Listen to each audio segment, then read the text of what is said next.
And welcome to It's a LaGreca Show, edition number 2. I'm Don LaGreca, joined by my brother David. Say hello, David. Hello. Gotta, first of all, tell everybody thanks for the reaction. It's been tremendous. We're having so much fun doing this, and it sounds like you guys are having a bunch of fun watching it on YouTube. Just remember that when you watch the videos, to like it and to subscribe. It's very simple, and thanks to the thousands of people that have already done that. So I just wanted to tip my cap to everybody in the reaction. David, at least on my side of things, has been overwhelmingly positive.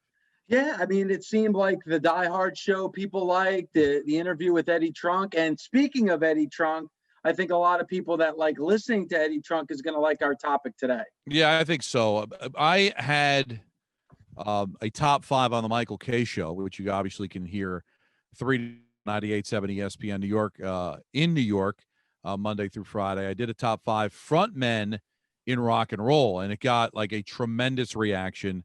I thought Peter Rosenberg on our show, when he said John Lennon, embarrassed himself greatly, so he got abused for that, since the Beatles really didn't have a frontman. But I think the thing that we should explain as we do our top 5 hard rock and metal frontmen of all time, we should explain, at least in my estimation, what a frontman is, because we had a lot of confusion when we did the rock and roll one. It's not the leader of the band, not the person who formed the band. It may not be necessarily the person whose the band is named after. Frontman, meaning live presence, carrying the show. That's the definition to me of a frontman, that the band almost cannot exist without the presence of this individual. From a rock and roll standpoint, even though Mick Jagger and Keith Richards were equals in the band and in a lot of the writing, the frontman's Mick Jagger. I mean, period. That's the way it goes. So I think it's important to distinguish the difference between frontman and leader, frontman and former. To me, frontman is a completely different experience. Well, I mean, the example you said name, like Van Halen, Eddie Van Halen, obviously everyone respects and loves, rest in peace, Eddie Van Halen. But the frontman of Van Halen, at least for the big portion of their career that people love, it's David Lee Roth. Right, that's it. AC/DC, Angus Young is on the cover of almost every AC/DC album, but the lead singer and the frontman of AC/DC right now is Brian Johnson. Or if you want to go early in the career of AC/DC, would be Bon Scott. That's the definition of frontman. Well, this should be a very fun conversation because we've already got some controversy in what you just said. So I think what we're going to do is, by the end of this episode, come up with the LaGreca top 5. But we're going to give our individual top 5s to start. Okay. And we'll go and we'll debate, and we'll take off, and we'll throw in. And I think by the end of the episode, we'll be able to come up with what we believe are the top 5 frontmen in hard rock and heavy metal. So, right. And I also think there's going to be debate, David, on what is a hard rock band and what's not a hard rock band. So that could come up in conversation too. So I'm sure there's going to be a lot of bumps in this road, which makes for a lot of fun. Yes. Judging from your judgment in our last show, I can see that there's going to be some bumps in the road. Hey. But also, too, I think with my list, it's going to be very controversial. So, I like a little controversy. I mean, I think when it comes, you would agree, Don, that when it comes to fan bases, the hard rock, heavy metal fan base is very, very loyal. It's hardcore, and they're passionate about it. So I think we're going to get a lot of back and forth with the people that listen to and watch It's a LaGreca Show. And of course, you're going to react to everything that we do in real time, because obviously everybody watches this at their own time on their own schedule. They were both available to you pretty much 24/7 at Don LaGreca and at David LaGreca 1 is the way you get in touch with us on Twitter. So when you watch this, feel free to argue, debate, criticize, and we'll be there for you, because it's the 21st century after all. All right, I will start. I'll give my top 5. But we will break down each individual choice, and then you'll give your top 5. Fair? Okay, sounds good to me. I think a lot of your top 5 will be revealed by my top 5, because I'm sure we'll have a lot of the same names. We'll see. Because we kind of grew up in the same whole atmosphere. Number 5 for me is the frontman of a band that I think only really recently started to get a lot of respect. It's a band that you loved throughout your childhood and was probably mocked for it. If you were a fan of this band when we were in high school back in the 80s, you were probably the bad kid. You were probably in your 6th year of high school. You probably had a beard as a freshman. And that, of course, is Motorhead and the frontman of Motorhead, Ian Kilmister, a.k.a. Lemmy, I have at number 5. I love it. I do not have Lemmy, believe it or not, in my top 5. Interesting. Yes, and I love Motorhead. I love Lemmy. He's a legend.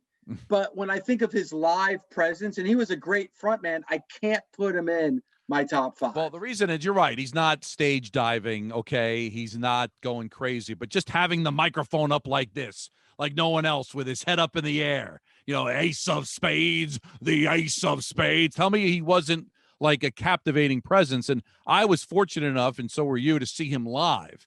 We went to a show at the Ritz. It was Manowar and Motorhead. I could not hear for a week. I could hear the blood rushing in my head. It was the only noise I heard.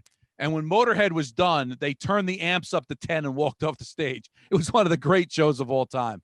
So I've got Lemmy at number 5. Not in your top 5, we'll say. Before you go to your number 4, you just mentioned that Motorhead show at Manowar at the Ritz. Yes. Now, who did you go with to that show? With my then girlfriend, now wife, Nancy. Yes. You didn't take your brother, who was a huge Motorhead and Manowar fan, too. I'm sure it was just a scheduling conflict. I haven't forgotten about that. I'm sure it was just a scheduling conflict. No, it wasn't a scheduling anything. You promised you were going to take me to that show. I don't remember. You didn't take me to that show. And I got to be quite honest with you, Don. Maybe Lemmy would be in my top 5 if you would have taken me to that show. Maybe he'll be in our top 5 when it's all over with. And I did take you to see Alice Cooper when he had his comeback, so I think that more than made up for it. And that name you might hear later on in my list, but go ahead. All right. Now, number 4, we're already going to have a controversy by something that you said in the preamble. I do not believe that Brian Johnson is the front man of AC/DC. I believe the front man of AC/DC was actually Angus Young. And the reason I say that is because he was the one dressed up in the knickers like a schoolboy. He was the one that gyrated all over the stage. Now, Bon Scott's interesting because Bon Scott had a tremendous stage presence. But in the real popularity of the band with Brian Johnson, and we both saw AC/DC live, LA Guns opened up at the Meadowlands, is that he doesn't near have the stage presence of Angus Young. When you watch AC/DC live, your eyes are always on Angus Young. Guitar solo, gyrations, through everything. He is not somebody that just stays at his end of the stage and plays. He is moving throughout the stage throughout. So I've got Angus Young at 4, and I believe he's the true front man of AC/DC. All right, so you mentioned AC/DC, LA Guns supporting AC/DC at the Meadowlands. Let me ask you a question. Who did you go with to that show with AC/DC and LA Guns? My then girlfriend, current wife, Nancy. Yes. Once again, AC/DC, one of my favorite bands. You did not take me. Now, maybe if you did take me to that show at the Meadowlands, either Brian Johnson or Angus Young would be in my top 5. But since you didn't, neither Angus Young or Brian Johnson are in my top 5. All right. Now, number 3 is my favorite metal band of all time, but a band I did not see live until 2005, which is a shame on my part because growing up in our town of Hawthorne, it was almost a rite of passage to see this band live, and I never got a chance to do it until I was able to go with my buddy Tom Barone to the Arts Center back in 2005, just before I got married, to see this band live, and that is Judas Priest, and that is Rob Halford, number 3 of frontman in hard rock and heavy metal. Can't argue. Again, Rob Halford not in my top 5. So far, you thought we're going to have a lot of similar names. 3 names, all those 3 names are not on my top 5 list. I love Judas Priest. I love Rob Halford. I saw Judas Priest for the first time back in 1990 on the Painkiller tour. But again, when I think of a frontman, I really do think of somebody that's lively, that owns the stage, that really commands the audience. I don't think Rob Halford does that on a consistent basis. I love Rob Halford. I think he has one of the greatest voices ever in the history of heavy metal. I can't put him on my list of top 5 frontmen. Well, the reason I have him, because if you just think of that concert that was on MTV during the Screaming for Vengeance. Screaming for Vengeance tour, yes. where it's the Hellion into Electric Eye, and he comes out with the leather and the hat. I mean, that's all eyeballs are on him. And then they close out the show with him riding the motorcycle with Hellbent for Leather. That's all about what a frontman's about. So you make a great point that he's not exactly somebody with the histrionics during the course of the show. You're captivated by the greatest voice in the history of heavy metal. But just the open of the show with Electric Eye, with Hellion into the Electric Eye, and then with the motorcycle for Hellbent for Leather has me put him at number 3. Number 2, checks all the boxes. Owns the stage. Tremendous voice. That would be my other favorite band of that same era. Iron Maiden's Bruce Dickinson, number 2. Bruce Dickinson is on my list. There you go. And Bruce Dickinson is somebody that I saw in the 80s. I saw in the 90s when he was solo away from Iron Maiden and was still amazing and fantastic. And then obviously I've seen him at least 10 times over the last 20 years. Yes, I mean, you could make the case that they're the biggest heavy metal band of all time. Some may say Metallica, but I kind of go towards the group of Iron Maiden. In the UK, in Europe, they do stadiums. They did 2 sold-out nights at Barclays in Brooklyn just a couple of summers ago. And big reason for that is Bruce Dickinson. When he wasn't with Iron Maiden, they were doing clubs. And then when he came back, they were doing arenas and stadiums. That's because of his presence. And I agree with you. Bruce Dickinson is somebody that's definitely, I think, would be in most people's top 5. Yeah, first concert I ever went to, 1985 at Radio City Music Hall. Queensryche opening up for Iron Maiden on the Power Slave tour. Just unbelievable stuff. And who I have at number 1, to me, is the quintessential frontman. Not the leader of the band. His name's not in the band. And boy, did he get a lot of fights going and really change the fundamental essence of this band when he left. But probably the most athletic of all of the frontmen and lead singers in hard rock heavy metal, David Lee Roth of Van Halen, number 1. Yeah, I mean, it's hard to argue. David Lee Roth is somebody that you'll hear in my top 5 as well. I even say this on the show that I do on Sirius XM, Busted Open.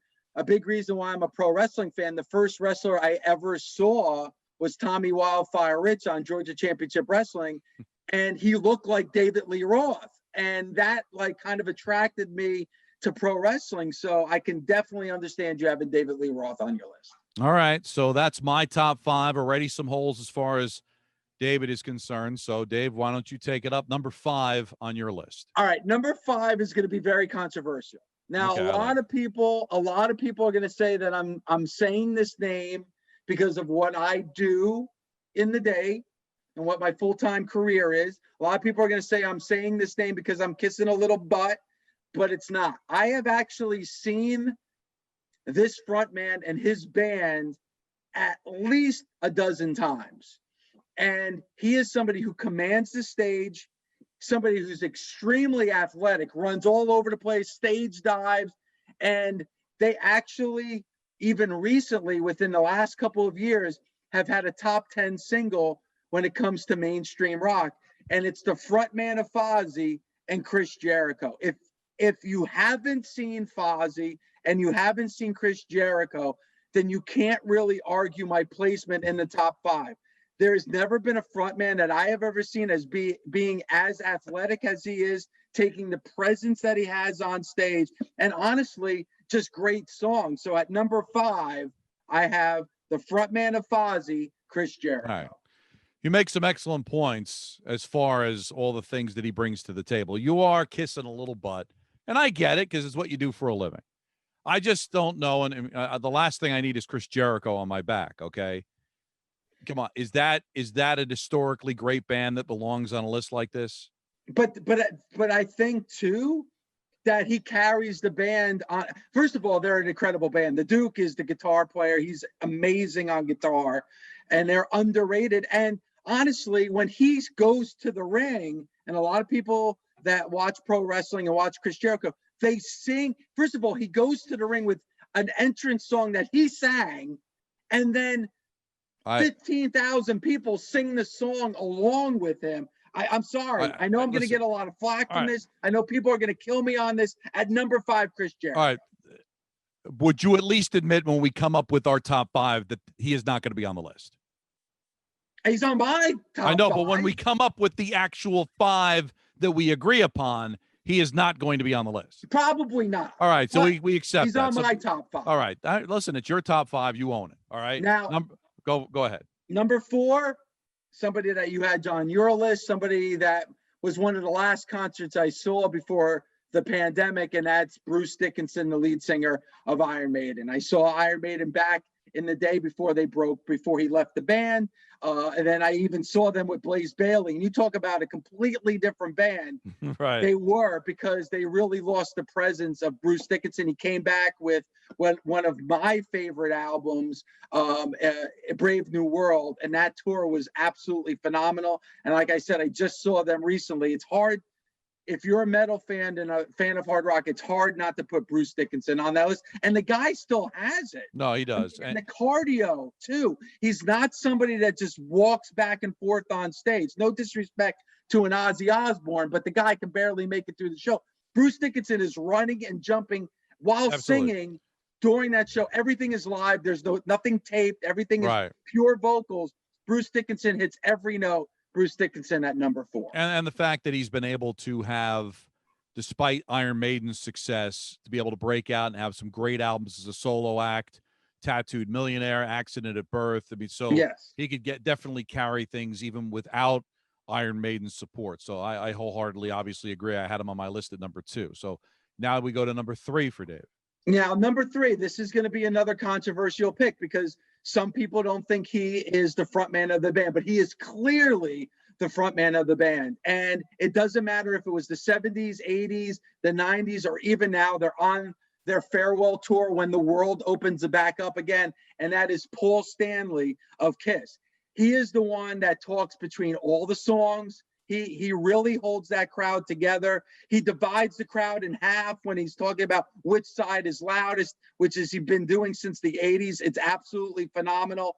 And he does a great job of really grabbing that crowd, and he owns it, man.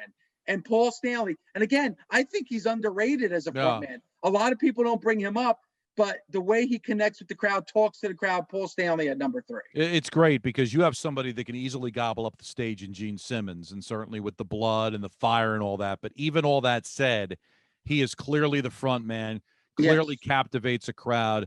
We know how important Kiss is live. Matter of fact, their live stuff, Kiss Alive 2, really, I think, kind of ruins their studio albums because they cannot match the energy. Their songs are all better live. There's not one song of Kiss's that's in studio that is better than live. And Paul is a major reason for that. So I think that's a great call by you. That's not controversial to me at all. I did think about Paul, and for him to actually outshine Gene on stage is an accomplishment. So I'm all with you on that. And he's done some acting as well. He did off Broadway. He did Phantom of the Opera. So yeah, Paul Stanley at 3. At number 2, and I was actually surprised you didn't list this man on your list because you mentioned going to the concert, you and I together, because that's a concert you actually took me to as your younger brother. And it's my personal all-time favorite, and that's Alice Cooper. I mean, you ask anybody, and he toured with Motley Crue on their farewell tour, which turned out not to be their farewell tour because we're going to do a stadium tour if there wasn't for the pandemic. He owned that night. Everybody left those shows saying that Alice Cooper blew away Vince Neil and Motley Crue. He's probably better live now, Don, than he was in the heyday of the early to mid 70s. Think about that. The early to mid 70s. You're talking about almost 50 years ago. No, it's 1973. They had the #1 album and the #1 tour. And here we are in 2020. And I saw him in 2019. And it may have been one of the best concerts I've ever seen. I've seen this guy more than any other band live. Well over 30 times I've seen him in concert. And to me, Alice Cooper, it was, I almost put him at 1, but the 1 is pretty obvious. But Alice Cooper at number 2. Everything you said is spot on. Here's why I disqualified him from the list, because he's a solo act. And that's the problem. Of course, he's the front man. Like, it's his band. Like, there's nothing for him to overcome. Everything is designed for him to be the focal point of everything that's on stage. He's Alice Cooper. I'm going to see Alice Cooper. Everybody that's in the confines of a band, they have to overcome everybody else, because technically, when you put a band together, everybody's supposed to be equal, and then one person comes out and shines and carries things, but it's still in the name of the band. It's Bruce Dickinson commands the stage, but it's still Iron Maiden. Rob Halford commands the stage and the attention, but I'm still going to see Judas Priest. When I see Alice Cooper, I'm seeing Alice Cooper. So it might be semantics, and maybe I'm wrong by looking at it this way, but like, even in the rock one, like Bruce Springsteen and the E Street Band, Tom Petty and the Heartbreakers. I'm going to jump on you for a second, Don, before you go any further, because again, when I mentioned they had the #1 tour and the #1 album in 1973, that was the original band.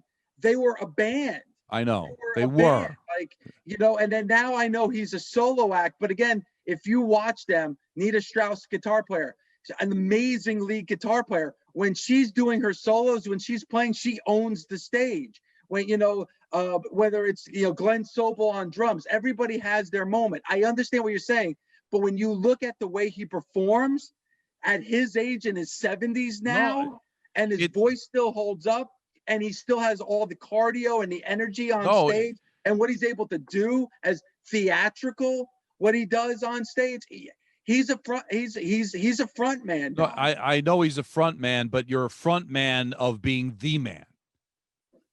So again, it's semantics. I can get talked out of it, I guess. But again, I just did. Alice Cooper started as a band. So all right. So I understand. I get. It was the Alice Cooper band, and then he became so big that he became Alice Cooper. But you have to admit that the overwhelming majority of his work has come since that moment. So whatever happened in 1973. I disagree. I disagree with that. I think that most people look at the original band as probably the bulk. Schools Out, Under My Wheels, $1 Billion Babies, No More Mr. Nice Guy, all the Ballad of Dwight Fry, 18, Be My Lover. Those are all from the original band. So I kind of got to disagree with you. But again, Alice Cooper at #2, at #1, just like your #1, Don, David Lee Roth. And here's where a lot of people might get upset with me, but I don't care, because I truly believe this. A lot of people have gotten down on David Lee Roth because of recently his voice. David Lee Roth has never had a great voice. Right. If you watch David Lee Roth in 2015 and watch David Lee Roth in 1984, his voice is pretty much identical to what it was. He is more of a showman. He is definitely a front man. Your eyes are on him. And that's with Eddie Van Halen on guitar, for crying out loud. That's right. And that's why when David Lee Roth left the band and it was Sammy Hagar, then it really truly was Eddie Van Halen was the front man of that band. I even said it. I've said it publicly that there were times once Eddie Van Halen did his solo, when Sammy Hagar was the lead vocalist, that people would leave the concert. You weren't leaving the concert with David Lee Roth. And it shows you how much of a presence he was, that even with Eddie Van Halen, one of the greatest guitarists of all time, on stage with him, he is still one of the greatest, if not the greatest. Yeah. And I believe, as you do, the greatest frontman of all time. Yeah, I mean, obviously. I'll even forget about hard rock and heavy metal. And you could throw out your Mick Jaggers and your Freddie Mercurys. If this wasn't hard rock and heavy metal, and it was just greatest frontmen of all time, and you can throw Pat Benatar on there and Stevie, I don't give a shit. It would be David Lee Roth. David Lee Roth, #1. No, it could be, you could have Slim Whitman and Ronnie Millsap, and #1 would still be David Lee Roth. No, the way he looked, the way he carried himself, the ego. It's pure rock and roll. I mean, he's everything that rock and roll is supposed to be about. And whether it's doing a split in the air, kicking his the feet over his head. I mean, the athleticism was tremendous. And you know what?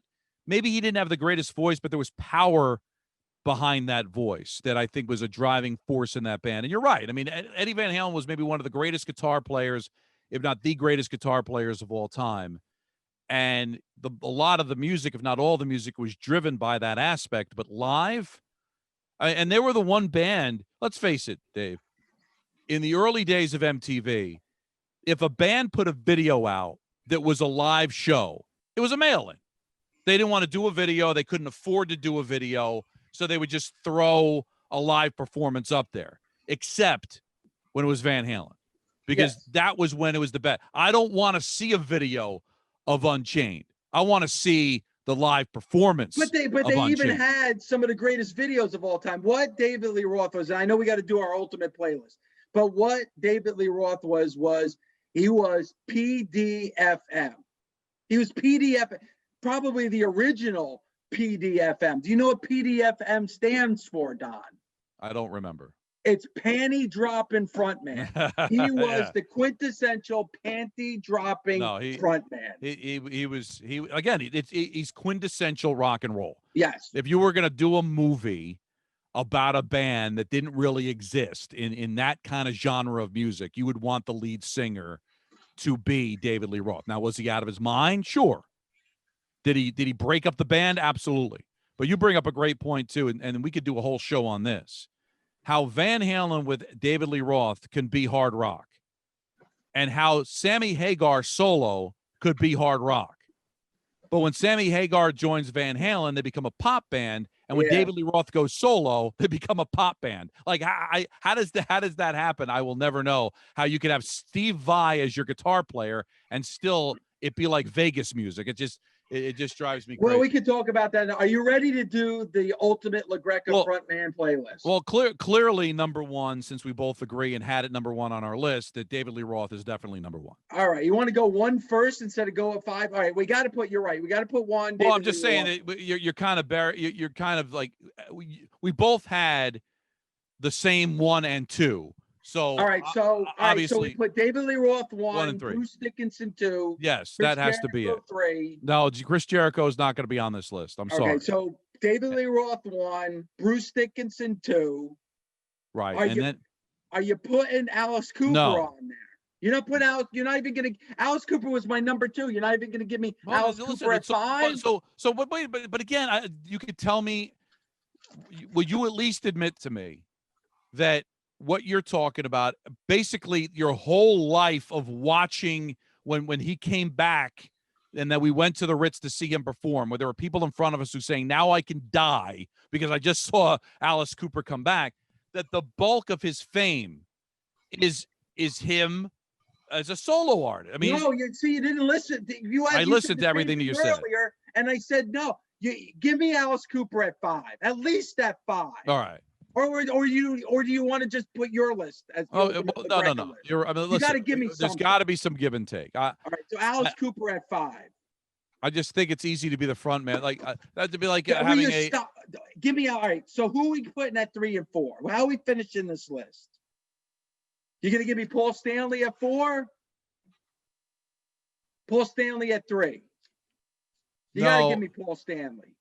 I will put Paul Stanley at 4. I think that's an excellent pick by you. Kiss. Right, who are you putting at 3?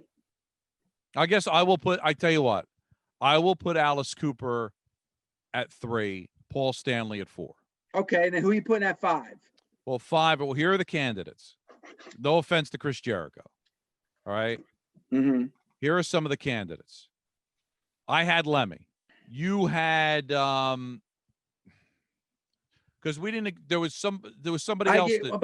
My list is done. It's all your list now, Don. Because if we're not putting Jericho on, list. I had Halford listed higher than Lemmy, so I would say Halford has to be Halford at 5. All right. So the ultimate LaGreca playlist is frontman of Judas Priest, Rob Halford at 5. At number 4, who we agree, the frontman of Kiss, Paul Stanley at 4. At number 3, Alice Cooper. At number 2, the frontman of Iron Maiden, Bruce Dickinson. At number 1, David Lee Roth. Now, let me ask you this, because I know if this was a rock playlist, your number 1 would be Freddie Mercury. Yes. Would you don't consider Freddie Mercury hard rock, Queen hard rock? I don't. I know that if you look at a lot of lists, if you were to go and check out, some people have Queen as a hard rock band. I do not. To me, they're a classic rock band.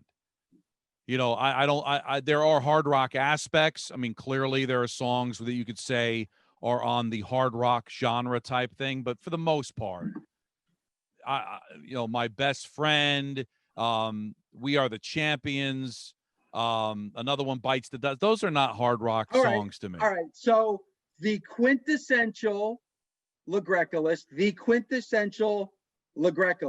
We're putting this in Pavement. This is now hammer to stone. At number 5, Rob Halford. At number 4, Paul Stanley. At number 3, Alice Cooper.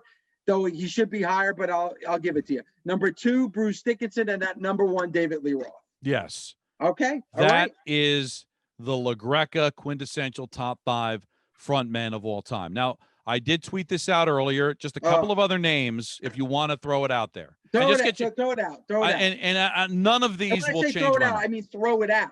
But if you want to say it, go ahead and say it. I'm sorry. These are people that took time to follow us and to tweet. That's great. That's great. I know it takes a lot of time to type something into your phone and hit send, but go ahead. Maynard James Keenan. That's from Mike. He is the lead vocalist of Tool, and I am a huge Tool fan, and I think he's an outstanding frontman. I wouldn't put him on my top 5. Are you familiar with his work? Yes, but not in the top 5. Go ahead. All right. Joey Savo says it first and last is Ozzy Osbourne, which we both left off of our list. Now, the significance of Ozzy Osbourne cannot be matched. I mean, to me, he's the father of heavy metal. The first heavy metal song was written by him. To me, the first heavy metal song was Black Sabbath off the Black Sabbath album by Black Sabbath. He's not a great frontman in my estimation. And honestly, because we only have a couple minutes left, Ronnie James Dio is a better frontman than Ozzy Osbourne was. James Hetfield, Metallica by Pete. No. Again, nobody could ever underestimate the significance of Metallica. No. I never got a sense that he was a great frontman. Great voice, all that, but I don't have any problem with leaving him off my list. Nope. Halford, Paul Stanley, Alice Cooper, Bruce Dickinson, David Lee Roth, the quintessential top 5 frontmen of all time in hard rock and heavy metal. All right, we release this every Monday, so definitely check us out on social media at Don LaGreca, at David LaGreca1. Go to LaGreca TV on YouTube, subscribe, follow, do all that you have to do, like as much as humanly possible, watch as much as humanly possible, tell all your friends how great it is, and we'll be back next week with another great debate. It should be a lot of fun. Dave, love you. Love you too, buddy. Subscribe. It's a LaGreca Show.